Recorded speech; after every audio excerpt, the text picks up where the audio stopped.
यो अत्यन्तै महत्त्वपूर्ण कार्यक्रमका अध्यक्षज्यू, हामी सबैका अग्रज, सबैका आदर्श व्यक्तित्व, आदरणीय किसान पार्टीका केन्द्रीय अध्यक्ष, साहित्यकार पनि हुनुहुन्छ।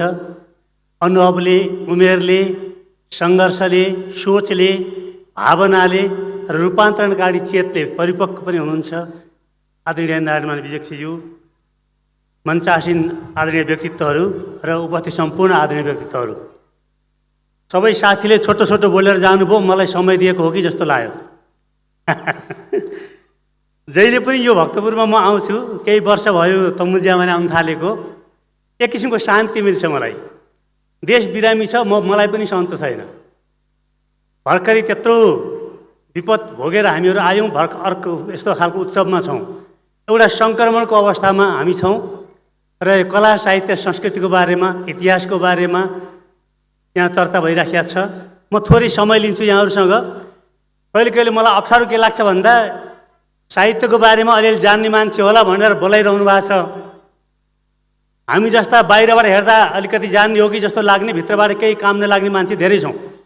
एकजना कवि हुनुहुन्छ मित्रलाल पौयानी, उहाँले लेख्नु भएको छ हामी जस्ता मान्छेलाई, भोगटेको दानो हुन्छ नि मोटो ठुलो, हेर्दाखेरि कति ठुलो भोगटेको दानो, काटी हेऱ्यो गुदी कुरो अचकाली सानो, रूप हेऱ्यो भरिपूर्ण सार हेऱ्यो खोक्रो, खान पनि नमिल्ने यो भोगटेको बोक्रो।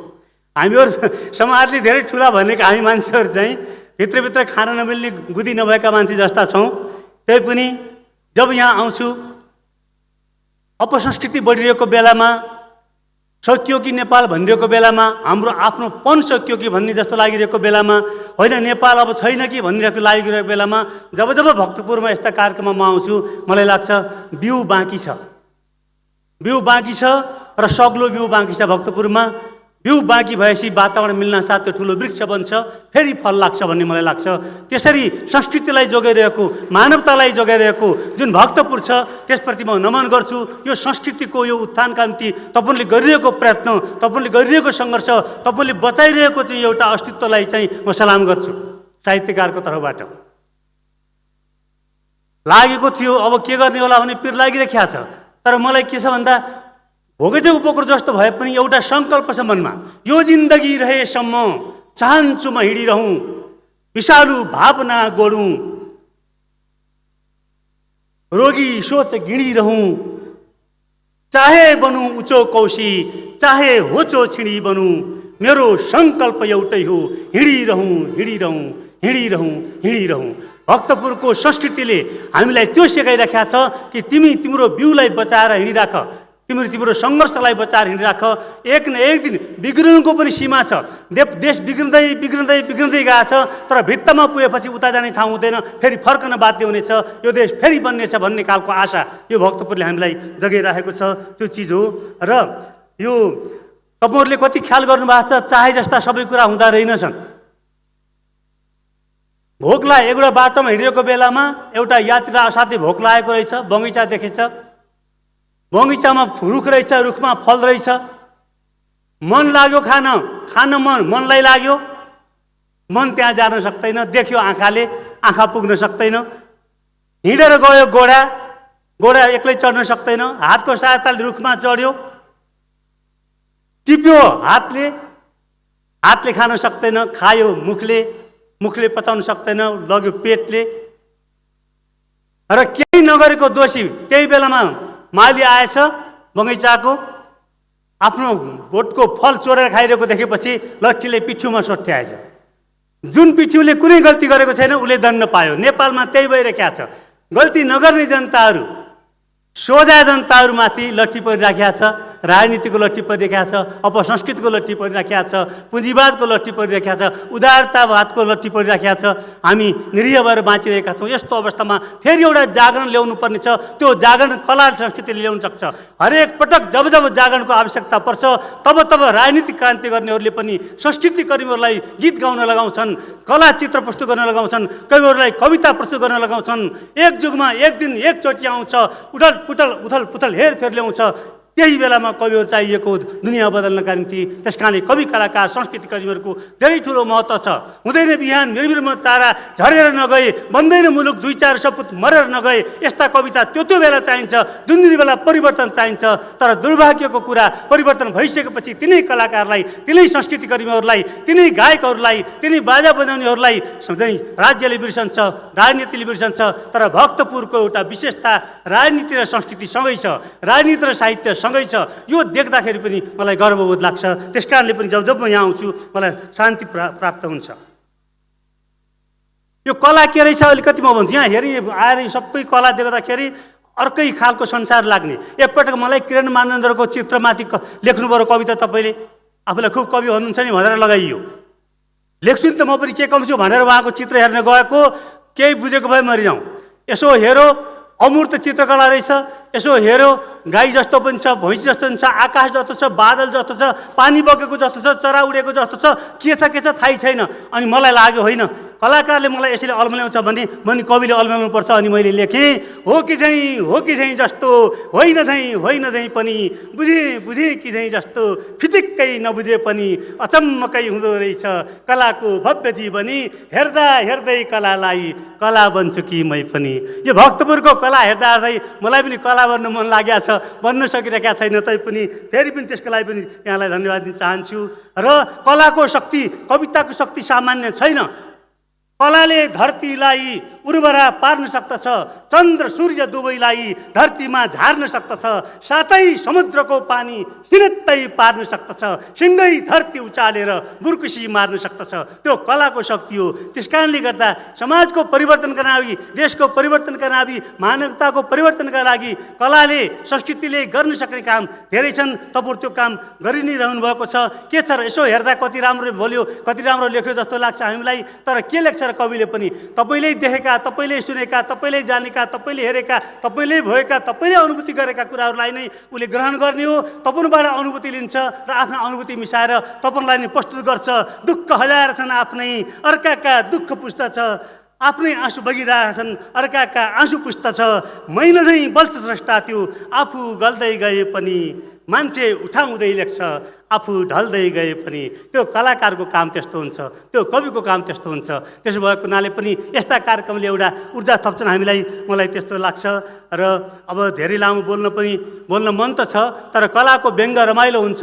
एक दुईवटा व्यङ्गका कुराहरू गरेर मात्रै म बिदा हुन्छु थोरै। त्यो के भन्दाखेरि कला के होला जस्तो कसैलाई लाग्छ, कविता के हो भन्ने कसैलाई लाग्छ। सोधै भन्यो भने वास्तवमा कविता हुँदैन, घुमाएर भन्ने कसरी होला। एकजना कवि हुनुहुन्थ्यो हरिभक्त कटुवाल, सुन्नुभएको होला उहाँका राम्रा राम्रा गीतहरू।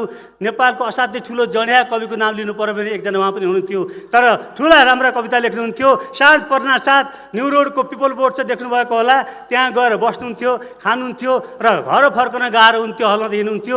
धेरै कविले सम्झाए तिमीले गर्दा कविको बेइज्जती भयो, यसरी नखाउन कवि कलाकारहरू, ठुलो इज्जत छ। उनले मानेनन्, त्यसरी भन्दा त्यो कविता भएन, किनकि सोधै भनिएको थियो। तर भरतराज पन्त भन्ने एकजना कविले त्यही कुरालाई यसरी लेखे, गण्डकी हुत्तिएकी छन् बाङ्गो टिङ्गो गरी गरी, नयाँ सडकमा राति हरिभक्त हिँडेसरी। उही कुरो जब तपाईँ भन्ने तरिका नयाँ पार्नुहुन्छ, त्यहाँ कविताको सौन्दर्य सृष्टि आएर हुन्छ।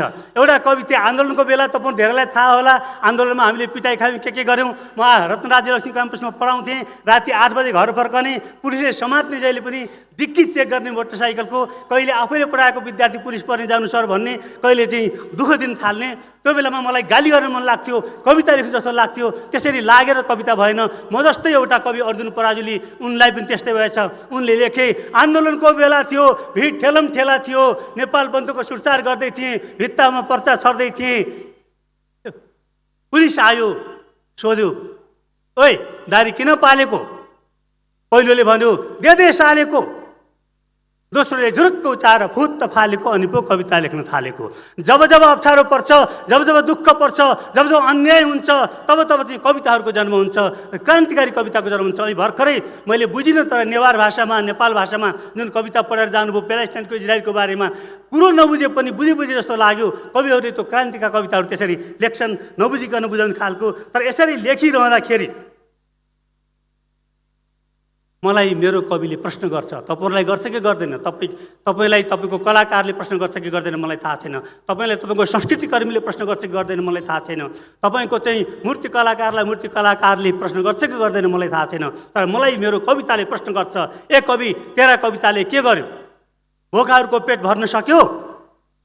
नाङ्गाहरूको आङ ढाक्न सक्यो? रोगीहरूको उपचार गर्न सक्यो?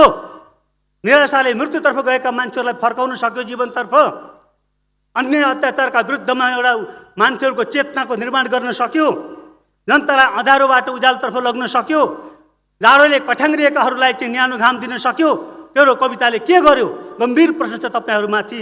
हामीहरूले हाम्रो त्यो प्रश्नमाथि विचार गर्नुपर्ने हुन्छ र त्यो विचार अत्यन्त सजगताका साथ गर्नुपर्ने हुन्छ। त्यो विचार के छ?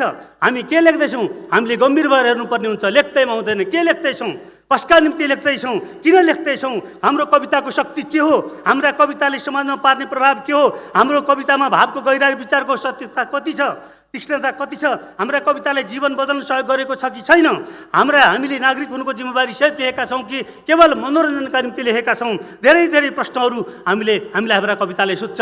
सुन्नुपर्ने कुरा नसुन्ने, नसुन्नुपर्ने कुराहरू सुन्ने, हेर्नुपर्ने दृश्यहरू नहेर्ने, हेर्न नहुने दृश्यहरू हेर्ने आँखाको के काम छ? सुँग्नुपर्ने सुगन्ध नसुन्ने, दुर्गन्ध सुँग्ने नाकको के काम छ? हिँड्नुपर्ने बाटोमा नहिँड्ने बाटोमा हिँड्ने खुट्टाको के काम छ? गम्भीर प्रश्नहरू कविताले, संस्कृतिले, कलाले हामीलाई सोध्ने गर्छ।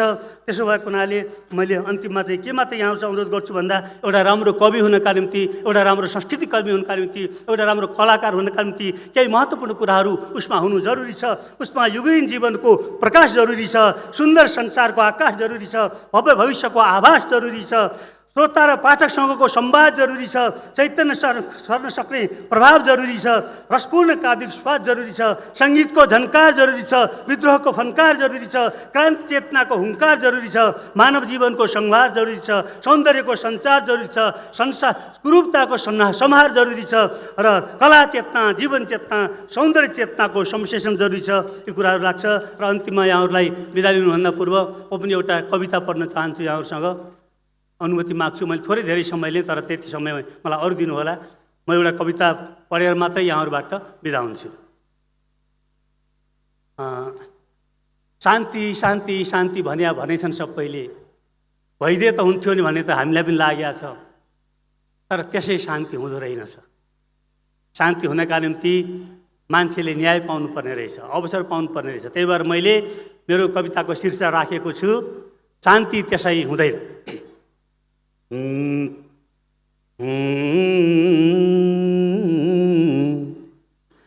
काटी प्वाखहरू खुला गगनमा उड्छन् परेवा कहाँ, रोपी टायरमा किलो सडकमा गुड्छन् र गाडी कहाँ। मान्छे शान्त हुँदैन आज उसकै अस्तित्व भुट्दै गए, केही व्यक्ति स्वतन्त्र पार्न सबको स्वातन्त्र लुट्दै गए।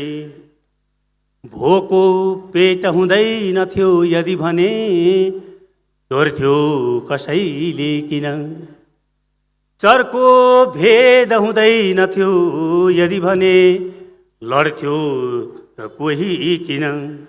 मान्छे शान्त हुँदैन यही तरहले अन्याय बढ्दै गए, केहीको मुख निम्ति लाख मुखमा तालचा लगाइरहे। हिँड्ने ठाउँ भए पहाड यसरी, हिँड्ने ठाउँ भए बुट्यान यसरी फार्थ्यो सगिले किन। बग्ने ठाउँ भए पहाड यसरी फोर्थ्यो नदीले किन।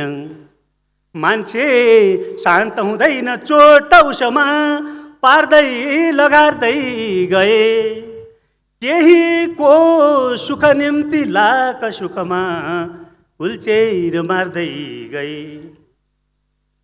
सोझो होस् तर चोट पर्दछ भने,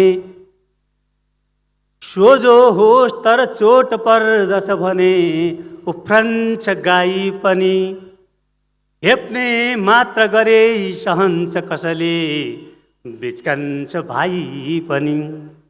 मान्छे बुद्ध हुँदैन शान्त छ भने निर्घात चुट्टै गए। केही ज्यान निमित्त ज्यान यसरी लाखौं निमुट्दै गई। र अन्तमा एउटा शान्ति छ त्यो मसान घरमा मुर्दाहरू शान्त छन्।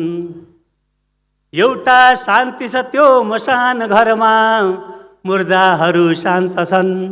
अर्को शान्ति छ त्यो खुला बगरमा ढुङ्गाहरू शान्त छन्। मान्छे शान्त हुँदैन पेट सबको आगो बलि नै रहे।